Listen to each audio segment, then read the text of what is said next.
Fala galera, beleza? A gente vai começar hoje a nossa revisão de conhecimentos bancários.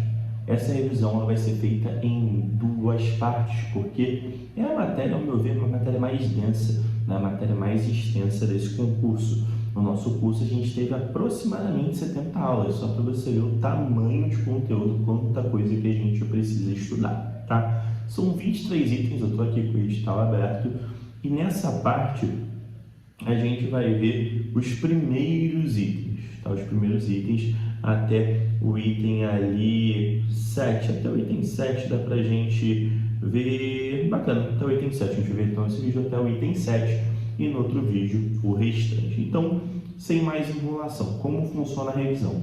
Eu vou falar os pontos mais importantes, aquilo que tem chance de cair, aquilo que você precisa ver de uma forma mais forte. Se tiver algo que você não conhece, que você não viu, você joga lá na playlist de conhecimentos bancários esse termo que você não conhece, que tem aula completa. Tá? Então vamos lá, item número 1. Sistema Financeiro Nacional. Estrutura do Sistema Financeiro Nacional. Então, primeiro ponto. Órgãos normativos e instituições supervisoras, executoras e operadoras. Tá? Apesar dele fazer aqui 4 divisões, a gente sabe que o sistema financeiro é dividido em 3 níveis. O nível normativo, né, o nível normativo ou regulador, o nível supervisor, tá? O nível supervisor e o nível operador. O operador é quem vai operar, quem vai fazer realmente a magia acontecer no sistema financeiro nacional. Primeiro ponto, o que você tem que saber? Qual é o objetivo do sistema financeiro? Que é circular dinheiro. Simples assim. Estrutura, 3 níveis.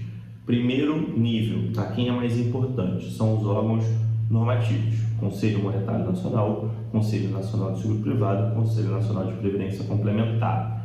Abaixo, quem tem? Banco Central, Comissão de Valor Imobiliário, SUSEP, Previc. Pontos importantes. CMN, ele não autoriza mais a emissão, né, agora de papel moeda, agora por conta da autonomia do Banco Central. CMN é composto pelo Ministro da Economia, Presidente do Banco Central, Secretário Especial da Fazenda. O Conselho Monetário Nacional é quem vai reger praticamente toda a questão de economia do país. CNSP, Conselho Nacional de Seguro Privado, vai cuidar de seguro, resseguro, tudo e previdência aberta. Então, CNSP e SUSEP cuida de previdência aberta. CNPC e Previc cuida de previdência fechada. Então, você tem que entender essa diferença. SUSEP está abaixo do CNCP, cuida de previdência aberta. Previc é abaixo do CNCP, do CNPC, cuida de previdência fechada, tá? Banco Central. O Banco Central é o principal executor da política monetária nacional. Bacana? É quem emite papel moeda. É Casa da Moeda. Por Deus, se alguém mais alguma pergunta que está indo, me perguntando se Casa da Moeda vai que emite papel, gente, eu desisto, tá? Quem emite papel moeda sempre foi o Banco Central. Casa da Moeda imprime, somente isso, tá? Se alguém errar alguma questão desse tipo, eu ensinei muito errado para vocês. Tá? Então, beleza, a gente passou essa primeira parte que tem que entender do sistema financeiro. 2. Mercado financeiro e seus desdobramentos. Mercado monetário, de crédito, capital e cambial. Aqui você não precisa entender muito, você precisa entender que o mercado financeiro é dividido em mercado monetário, né? Como ele diz aqui, mercado de crédito, mercado capital e mercado cambial. E a gente vai falar o que é cada um deles aqui para frente. Tá? Então, só para você entender isso. Então, o mercado financeiro ele é dividido nessas 4 partes. Indo para o item 3, moeda e política monetária. E aqui, meu parceiro, aqui o bicho começa a pegar. Tá? Política monetária, a gente tem 2 tipos. Política monetária convencional e política monetária não convencional. O que é convencional? É o que é feito sempre.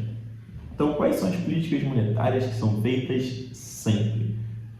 Antes disso, qual é a importância da política monetária? A política monetária ela tem o objetivo de preservar o poder de compra da moeda. Então, você tem que saber, o objetivo da política monetária é preservar o poder de compra da moeda.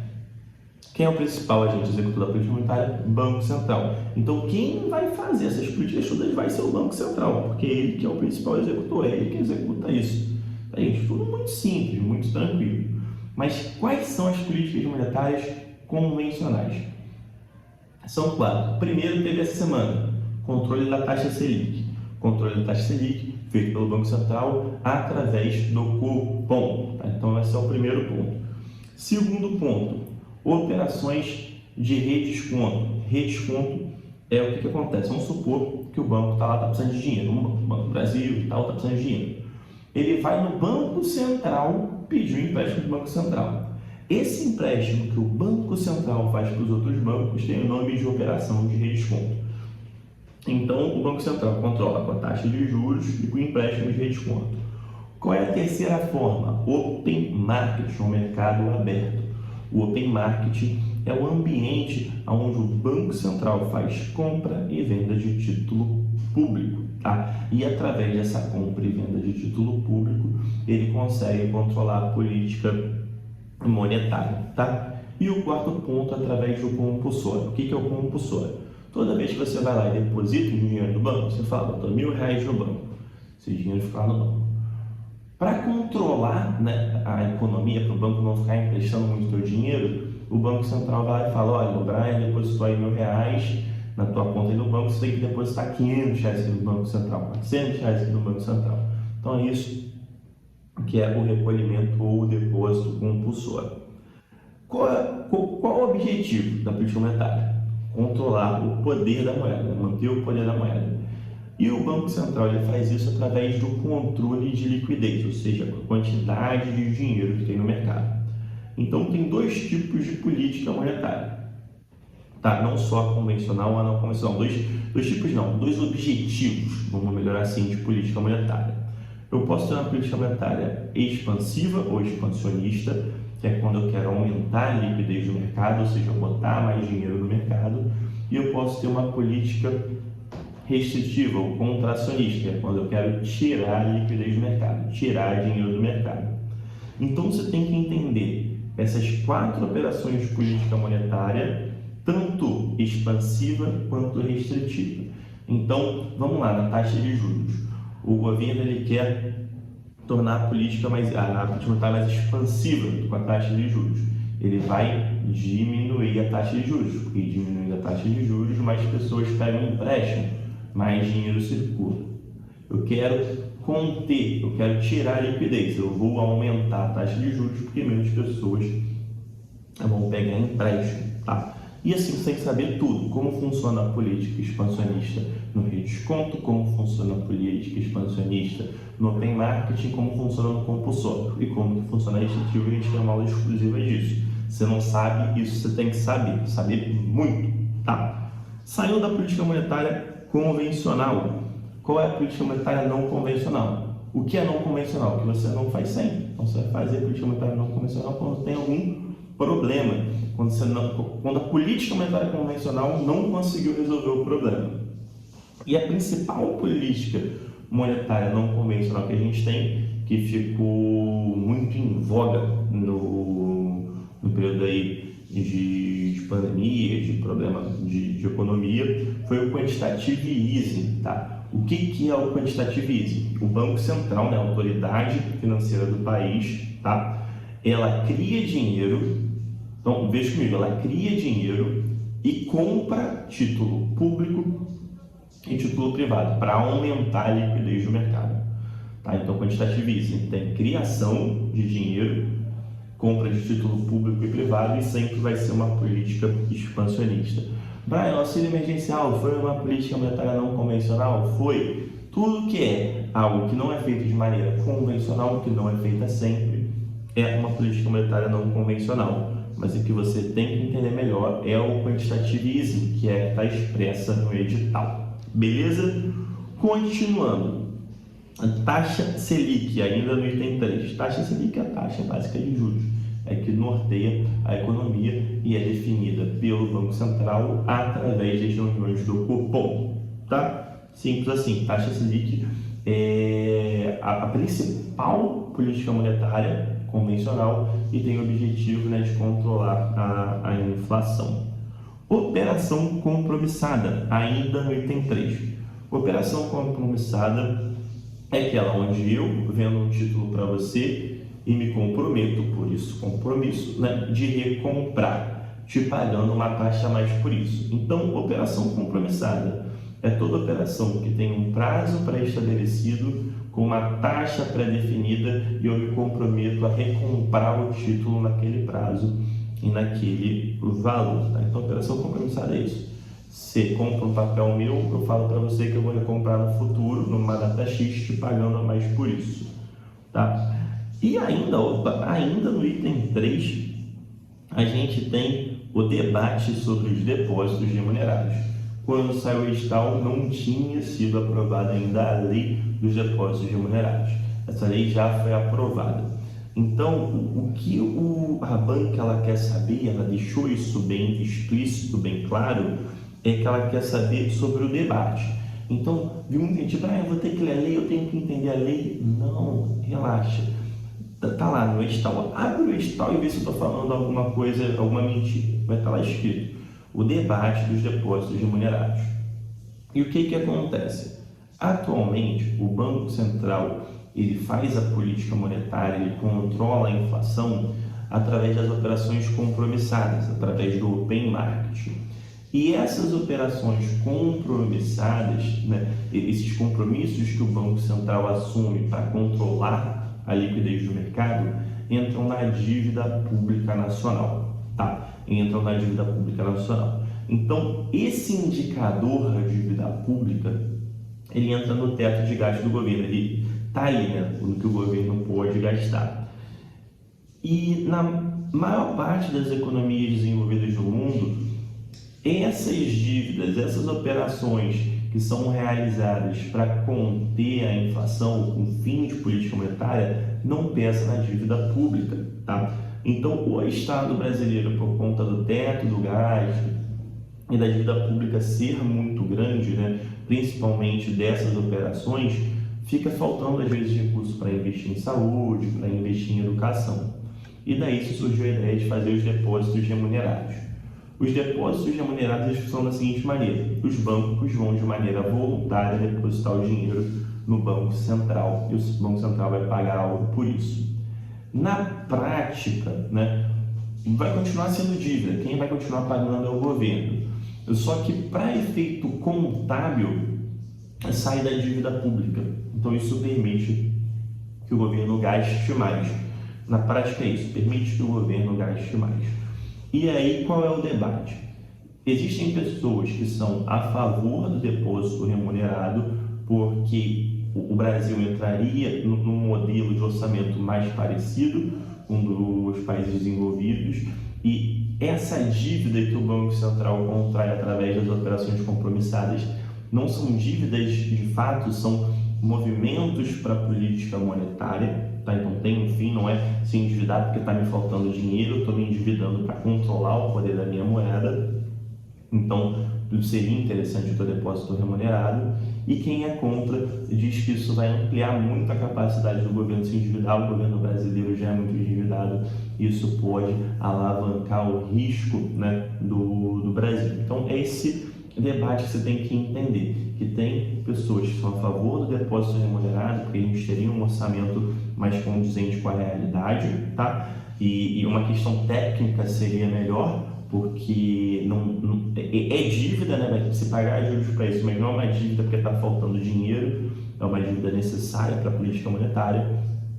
E uma outra parte, imagina que isso vai alavancar o poder do governo se endividar. É óbvio que hoje quem é do governo é a favor do depósito remunerado, quem é oposição é contra o depósito remunerado, tá? Por isso, uma hora você tem que entender.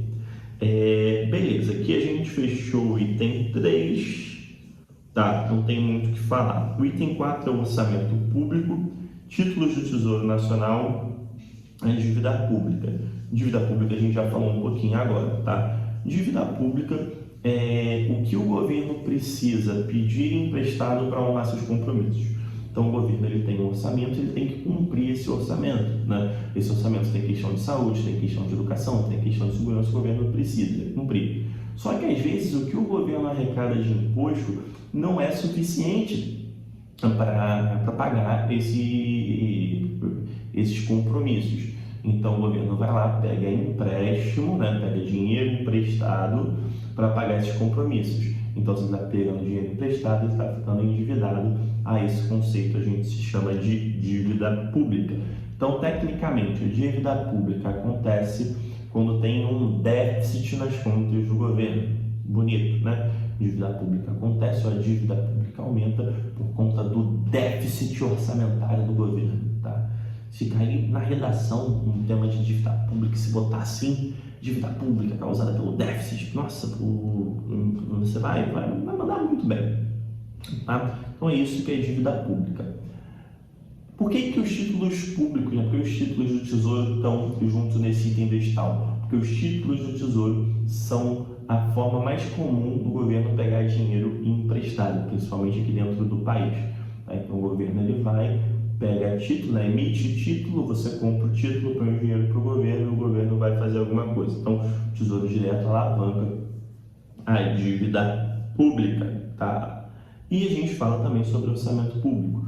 O orçamento público, que você precisa entender é que ele é feito por leis. Tem 3 leis que norteiam o orçamento público. O plano plurianual, que é aquele plano de 4 anos, né, o plano do governo. Tem a lei de diretrizes orçamentárias, que é uma lei anual, que é a lei que vai definir o orçamento, né, definir o que o orçamento tem que ter. E a gente tem a LOA, que é a lei do orçamento anual, a lei orçamentária anual, que é o orçamento. Tá? Então, o que você precisa saber de orçamento público? Ele é feito por lei, são 3 leis, tá? Que a dívida pública ela é oriunda do déficit primário, né? Ou seja, não ter dinheiro para honrar todos os compromissos, e que uma forma do governo captar esse recurso é através do Tesouro Direto. Brian, você fez as aulas sobre as divisões dos títulos, os tipos de título do Tesouro Direto, precisa saber disso? Chance pequena de cair na prova, tá? Então, se você está na reta final, com pouco tempo de estudar, não viu o edital, não se preocupa com os tipos de tesouro. Pode ficar alguma coisa na prova, mas é mais raro. O que tem maior chance de cair é isso que eu falei. Se você está com a preparação afiada, já mandando bem em simulado, e ainda tem algumas dúvidas sobre os títulos, aí sim vale dar uma olhada, porque você está no nível mais alto de preparação, tá? 5. Produtos bancários. Cartão de crédito e cartão de débito. Em questão de cartão, seja de crédito ou de débito, você tem que entender as figuras. Entender quem é o portador, que é quem tem o cartão, quem é o emissor, né, que é o banco que emite o cartão, quem é a adquirente, que é a maquininha, né, que faz a transação, e quem é a bandeira, que é tipo a Visa, Mastercard, que está ali. Você precisa entender quem são essas 4 figuras e o que cada figura faz. Tá? Isso é muito importante. Crédito direto ao consumidor, que é o crédito para consumo. Tá? Então você tem que entender também o que é um CDC. Crédito rural, muitas chances de cair. Plano safra, é o maior plano safra da história, né? Então crédito rural, o Banco do Brasil é muito forte, está muito em voga. Crédito rural, ele tem 3 finalidades. Custeio, que é para produção, né? Então vai ser para 1, 2, 3 ciclos de produção, tá? Investimento, que são para coisas mais duradouras, tipo compra um trator, ou então financia lá a criação de um galpão de armazenamento, que são coisas duradouras, vai durar por vários ciclos de produção. E também de comercialização, que é o dinheiro que você pega emprestado para poder vender melhor o teu produto, seja para escoar o teu produto, ou estocar o teu produto por um período para que você possa vender daqui a um mês ou outro. Isso vai estar na parte de comercialização. Então, o crédito rural serve para 3 coisas: custeio, que é para produzir, né, para ciclos de produção; investimentos, que são para vários ciclos de produção; e comercialização, que é para você vender o seu produto, tá? Poupança, a gente sabe que é poupança, entender a diferença de poupança antiga para a poupança nova, né? Que a poupança antiga tem rentabilidade fixada e que a poupança nova depende da variação da Selic. Importante você saber isso.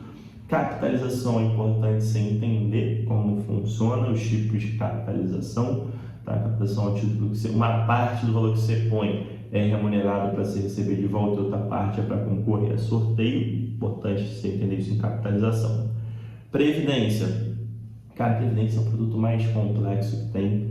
Tá? Você tem que entender a diferença de VGBL para PGBL, você tem que entender a questão do abatimento fiscal. Foi o produto bancário que vocês tiveram mais dúvidas. Eu acho que foi o assunto de conhecimentos bancários que vocês tiveram mais dúvida. Então, se você não sabe o que é VGBL e PGBL, esquece, você vai errar a questão. Você não sabe, você não aprendeu até agora. Esquece que você vai gastar muito tempo para acertar essa questão, enquanto você pode estudar outras coisas mais fáceis e aumentar as chances de acertar outras alternativas. Se você já está entendendo que é VGBL e PGBL direitinho, você está na frente das pessoas, tá? E se você está numa preparação muito boa, com tempo sobrando e não sabe o que é VGBL e PGBL, então eu fiz um aulão sobre isso, tem uns 20, 25 minutos, que é um vídeo bem completo, talvez valha a pena assistir. Mas se você não entendeu, já viu, não entendeu até agora, te recomendo você deixar um pouco de lado, porque é um assunto muito denso e tem chance de cair? Tem, mas é melhor você dedicar a 1 hora que você ia gastar para entender o que é isso, estudando outra coisa, de forma bem direta, como a gente sempre é aqui, tá? Previdência, consórcio, muito simples. Consórcio lembra aquele exemplo das criancinhas que eu dei na aula? 10 crianças querem comprar uma bicicleta de R$100, mas ganham R$10 por mês. Então elas se juntam, compram bem e sorteiam bem. Compram bem e sorteiam bem, e no final todo mundo vai ter o bem de forma otimizada, mais rápido. Tá? Então consórcio tranquilo. Investimento também é muito tranquilo, você tem que entender o que é LCA, o que é LCI, que o CDI é o principal índice, não tem muito que a gente falar de investimento. E de seguro também não tem muito que se falar, os conceitos de seguro, né? Tem seguro para casa, que tem seguro para vida, que tem seguro para residência, que tem seguro de acidente pessoal. Seguro também é um tema muito tranquilo, não tem muito que a gente aprofundar, tá? Vamos começar aqui agora a cair um pouco mais em coisas técnicas, né, que é bacana você saber. Item 6, noções de mercados capitais. Mercado de capital é um mercado que a CVM figura muito.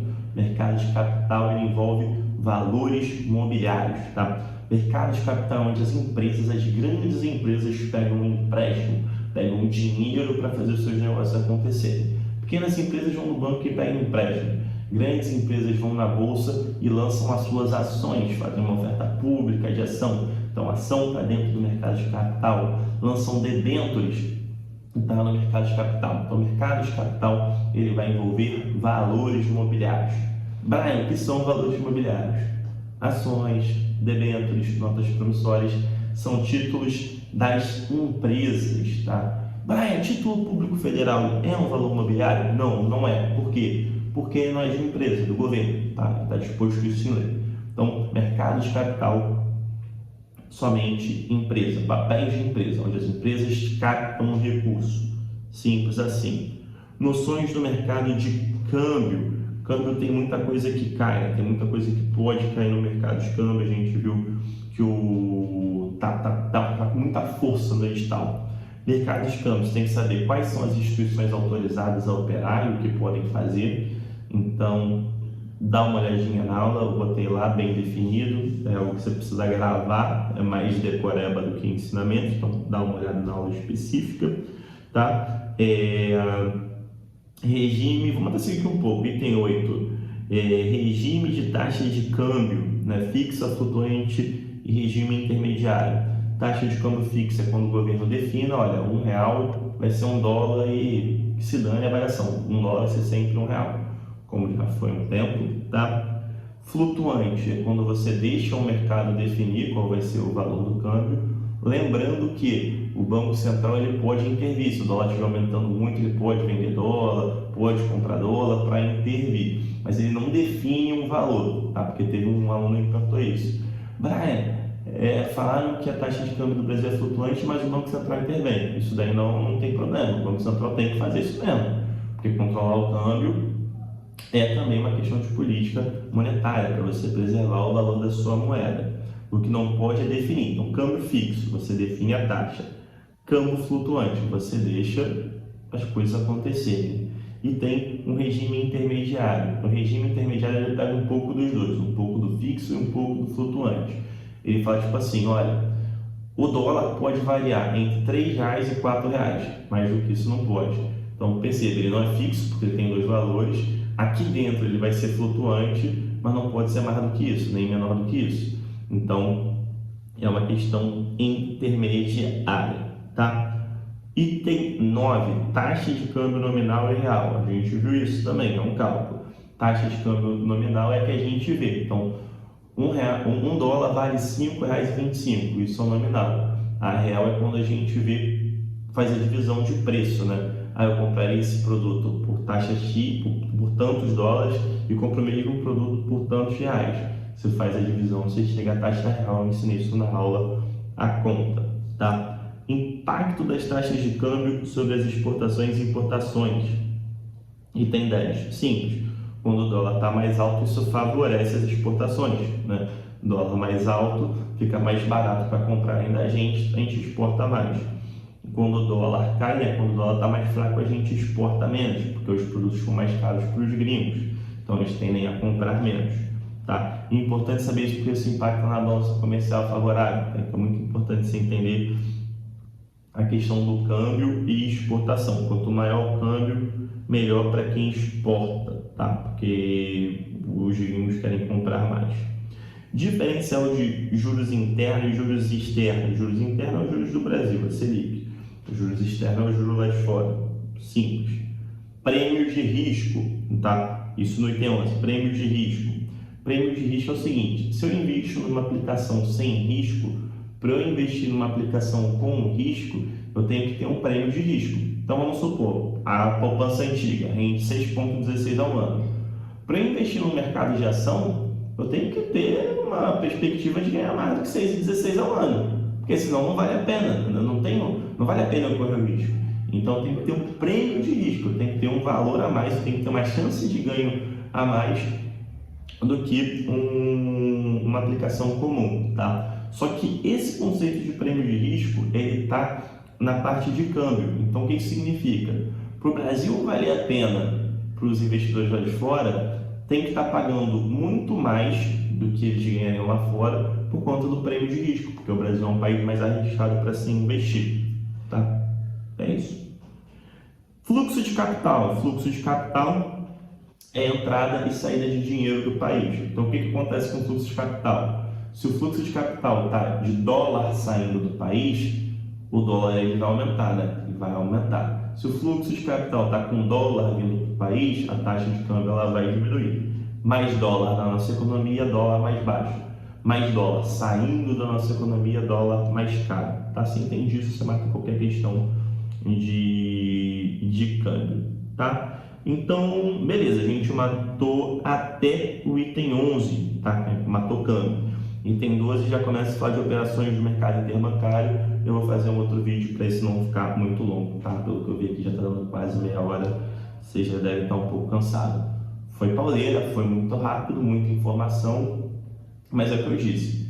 Se alguma coisa que eu falei aqui você não lembrou, fala, poxa, porque revisão é isso, para saber se você aprendeu ou não, se você entendeu ou não. Se alguma coisa você não lembrou, você pega a playlist lá do curso de conhecimentos bancários e coloca o tema. Não entendi o que é taxa de câmbio nominal. Vai ter uma aula completa sobre isso. Beleza? Forte abraço, bons estudos, até o nosso próximo vídeo.